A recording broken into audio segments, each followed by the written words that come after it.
எனது கணவர் பெயர் கிருஷ்ணகுமார். பிறந்த தேதி 20/6/1990. ரிஷப ராசி, கார்த்திகை நட்சத்திரம். எனது கணவர் பெயரில் எங்கள் ஊரில் மொபைல் சர்வீஸ் கடை வைக்கலாம் என்றிருக்கின்றோம். மொபைல் கடை வைத்தால் நல்லதா, நன்றாக நடக்குமா, அல்லது என் கணவர் சிங்கப்பூருக்கு சென்று வேலை செய்யலாமா என்று சப்தரிஷி வாக்கியம் மூலம் நீங்கள் தான் எங்களுக்கு ஒரு வழிகாட்ட வேண்டும். இப்போ சப்தரிஷி வாக்கியப்படி உங்களுக்கு என்ன மாதிரியான பரிகாரம் வருதுன்னு பார்த்துக்கலாம்.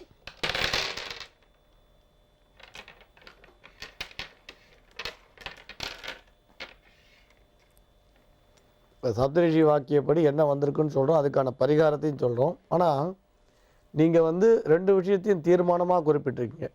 ஒன்று, மொபைல் கடை ஆரம்பிக்கிறத பற்றி தீர்மானமானா இப்போ சில பேர் குறிப்பிடும் பொழுது நாங்கள் மொபைல் கடை ஆரம்பிக்கலாமா, இல்லை பேக்கரி வைக்கலாமா, இல்லை ஹோட்டல் வைக்கலாமா, இல்லை ட்ரேடிங் ஏதாவது பொருள் வாங்கி வைக்கலாமா, துணி கடை வைக்கலாமான்னு பொதுவாக கேட்பா.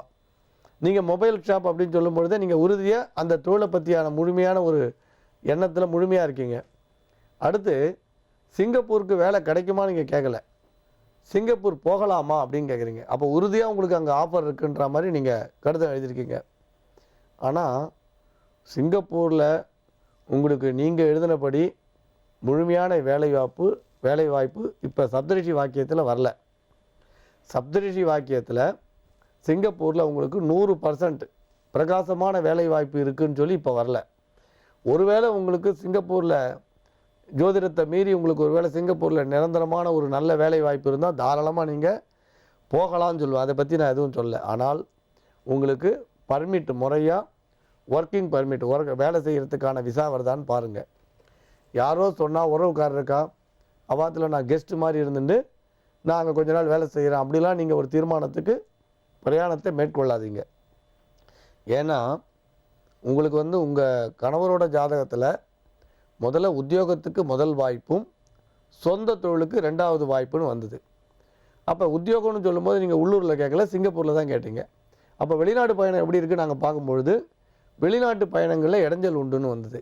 அதனால் நீங்கள் வெளிநாட்டு பயணத்துக்கு முக்கியத்துவம் கொடுத்தால் மிகுந்த கவனத்தோடு நீங்கள் ஹேண்டில் பண்ண வேண்டியது அவசியம். இது விரைய காலம்னு வந்ததுனால இதை பற்றி சொல்கிறோம். அப்புறம் மொபைல் ஷாப் நீங்கள் தாராளமாக ஆரம்பிக்கலாம். உங்களுக்கு சொந்த தொழில் நான் 2ஆம் பட்சம் சொன்னேன். இருந்தாலும் சிங்கப்பூர் போகிறத விட மொபைல் ஷாப் உங்களுக்கு 100% உத்தமம். சரி, அதுக்கு என்ன பரிகாரம்? அந்த தொழில் சிறப்பாக போகிறதுக்கு சொந்த தொழில் லாபம் கிடைக்க என்ன பரிகாரம் அப்படின்னு பார்க்கும்பொழுது உங்களோட கடையில் கட்டாயம் வெங்கடாஜலபதியோட படம் வைங்க. இந்த மொபைல் ஷாப்பில் உங்கள் கணவர் பேர்லேயே ஆரம்பிங்க.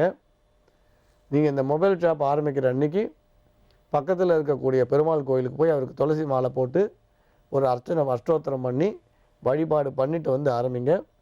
ஒரு திருவோணத்துக்கும் பெருமாள் கோயிலுக்கு போய் அவரை சுவாமியை தரிசனம் பண்ணிட்டு வாங்க.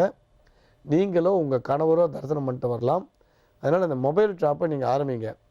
சிங்கப்பூரை 2ஆம் பட்சமாக வச்சுருங்க. அதில் உங்களுக்கு எந்த விதமான சந்தேகமும் வேண்டாம்.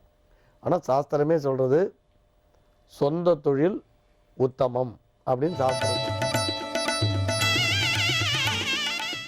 மேஷ ராசிக்கு இது ஒரு நல்ல நாள், மகிழ்ச்சியான நாள். ராசிக்கு 3ஆம் இடத்திலே சந்திரன் இருக்கக்கூடிய அற்புதமான ஒரு நாளாக இந்த நாள் விளங்குகிறது.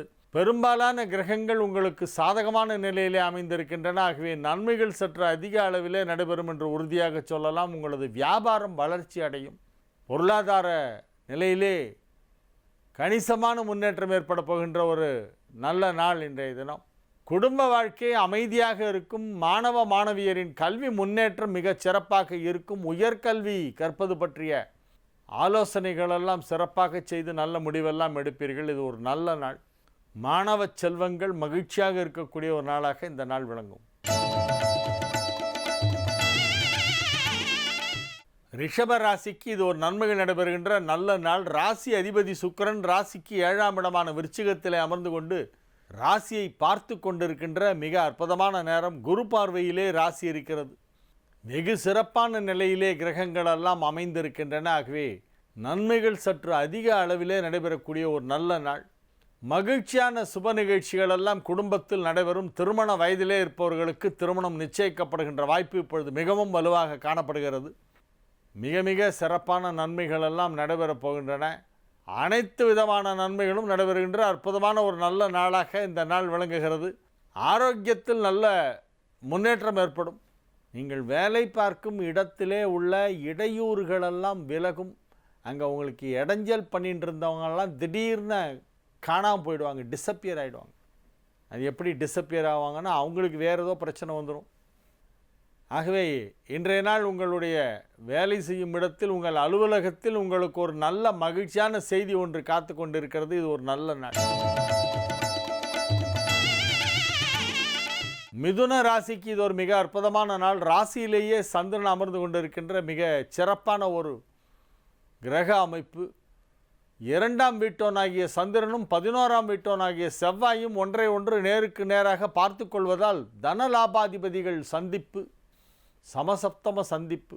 அதன் பயனாக உங்களது பொருளாதாரத்திலே நல்ல முன்னேற்றம் ஏற்படும். மகிழ்ச்சியான நல்ல நாளாக இந்த நாள் விளங்குகிறது. 5ஆம் இடமான பூர்வ புண்ணிய ஸ்தானத்திலே அற்புதமாக புதன் அமர்ந்து கொண்டு உங்களது வாழ்க்கை தரத்தை உயர்த்தி கொண்டிருக்கிறது. பொருளாதார முன்னேற்றம் மிகச்சிறப்பாக இருக்கும். அனைத்து விதமான வியாபாரத்தில் இருப்பவர்களுக்கும் இன்றைய தினம் தொழில் வளர்ச்சி ஏற்படும். உத்தியோகம் பார்த்து கொண்டிருப்பவர்களுக்கு அலுவலகத்திலே அதிகப்படியான பொறுப்புகள் வழங்கப்படும், சம்பளமும் வழங்கப்படும். ஊதிய உயர்வு, பதவி உயர்வு இரண்டும் ஒரு சேர வரக்கூடிய ஒரு மிகச்சிறப்பான ஒரு நல்ல நாளாக இந்த நாள் விளங்குகிறது. இது ஒரு மகிழ்ச்சியான நாள். கடக ராசிக்கு இது ஒரு மிக அற்புதமான நாள். ராசிக்கு 12ஆம் இடத்திலே ராசி அதிபதி சந்திரன் விரயஸ்தானத்திலே இருந்தாலும் அது நல்ல நிலையிலே இருக்கிறது. குருவின் சாரம் பெற்றிருக்கிறது. குருவின் நட்சத்திரங்களில் ஒன்றான புனர்பூசத்திலே சந்திரன் இருக்கக்கூடிய ஒரு நாள். புனர்பூசத்திற்கு புனர்பூசம் ராமபிரான் வழிபாடு செய்ய வேண்டும். புனர்பூசம் என்ற சொல்லுக்கு புனர்வசு என்று சொல்வார்கள். புனகா வசுகு புனர்வசுகு என்று சொல்வார்கள். புனர்பூசத்துக்கு புனர்பூசம் மாதம் அந்த நட்சத்திரம் வர அன்னைக்கு ராமபிரானுடைய படத்தை வச்சு வழிபாடு பண்ணோம். இல்லை ராமர் கோவில் பக்கத்தில் எதாவது இருந்தால் போய் அன்றைக்கி போய் பெருமாளை போய் அங்கே போய் கோவிலில் போய் சேவிச்சுட்டு வரணும். சுந்தரகாண்ட பாராயணம் பண்ணலாம், ஸ்ரீராம ஜெயம் எழுதலாம், கம்பராமாயணத்திலே உள்ள சில பாடல்களை எடுத்து படிக்கலாம். அந்த பட்டாபிஷேக கோலத்தை வர்ணிக்கக்கூடிய பாடல்களை எல்லாம் படிக்க வேண்டும். ராமபிரானை பட்டாபிராமனாக, பட்டாபிஷேக கோலத்தில் இருக்கக்கூடிய ராமனாக மாதம் புனர்பூசத்தில் வழிபாடு பண்ணோம். அப்படி பண்ணினால் நாம் இடமிருந்து சென்ற பொருட்கள் எல்லாம் மீண்டும் வருமா. புனகா வசுகு புனர்வசுகு. அதனால் மீண்டும் மீண்டும் நாம் எதையெல்லாம் விரும்புகிறோமோ அதையெல்லாம் கொடுக்கக்கூடிய ஒரு நட்சத்திரம் அந்த புனர்பூசம். அது குரு பகவான் நட்சத்திரம், அது வியாழ பகவான் நட்சத்திரம். இந்த புனர்பூச நட்சத்திரத்திலே சந்திரன் சஞ்சரிப்பது என்பது கடகராசிக்கு ஒரு யோகம். இன்றைக்கி ராத்திரி 9:07 கடகராசிக்குள் சந்திரன் வந்து விடுகிறது. புனர்பூசம் 4ஆம் பாதம் இன்று ராத்திரி ஆரம்பம் 9:07. ஆகவே இது ஒரு நல்ல நாள். மகிழ்ச்சியாக இருப்பீர்கள். வெற்றிகரமாக உங்களது பணிகளை எல்லாம் செய்வீர்கள். நீங்கள் எடுத்து வரும் முயற்சிகள் அனைத்தும் சிறப்பாக நடைபெறக்கூடிய ஒரு நல்ல நாளாக இந்த நாள் விளங்குகிறது. அது தொழிலாக இருந்தாலும் சரி, அல்லது உத்தியோகமாக இருந்தாலும், அல்லது குடும்ப விஷயங்கள், பொருளாதார விஷயங்கள், திருமண முயற்சிகள் போன்ற எல்லாமே வெற்றி பெறும். திருமண முயற்சிகள் வெற்றிகரமாக நடந்து முடிகின்ற ஒரு நாளாகவும் இந்த நாள் விளங்குகிறது. சிம்ம ராசிக்கு இது ஒரு மிக அற்புதமான நாள். ராசிக்கு 11ஆம் இடத்திலே சந்திரன் இருக்கக்கூடிய மிக சிறப்பான நாள். 11ஆம் இடத்திலே சந்திரன், ராசி அதிபதி சூரியனோடு புதன் சேர்ந்திருக்கிறது. புத ஆதித்ய யோகம் ஏற்பட்டிருக்கிறது. இது ஒரு அற்புதமான ஒரு கிரக அமைப்பு. ஆகவே நன்மைகள் சற்று அதிக அளவிலே நடைபெறும். மாணவ மாணவியர் வெகு சிறப்பாக படிப்பார்கள். அடித்து பிடிச்சி பாஸ் மார்க் வாங்கக்கூடிய பிலோ ஆவரேஜ் ஸ்டூடெண்ட் கூட இப்போ நல்ல மார்க்ஸ் வாங்க ஆரம்பிச்சிருவாங்க. திடீர்னு ஒரு இன்ட்ரெஸ்ட் வந்துடும். நன்மைகள் சற்று அதிக அளவிலே நடைபெறுகின்ற ஒரு நல்ல நாள். குறிப்பாக மாணவ மாணவியர், இளைஞர்கள் ஆகியோருக்கெல்லாம் வாழ்க்கையிலே ஒரு நல்ல பிடிப்பு ஏற்படும். இப்போ தான் எல்லாத்தையும் எதையுமே சீரியஸாக எடுத்துக்காமல் சில பசங்க எல்லாத்தையுமே விளையாட்டுத்தனமாகவே பண்ணிகிட்டு இருப்பாங்க. அந்த மாதிரி இல்லாமல்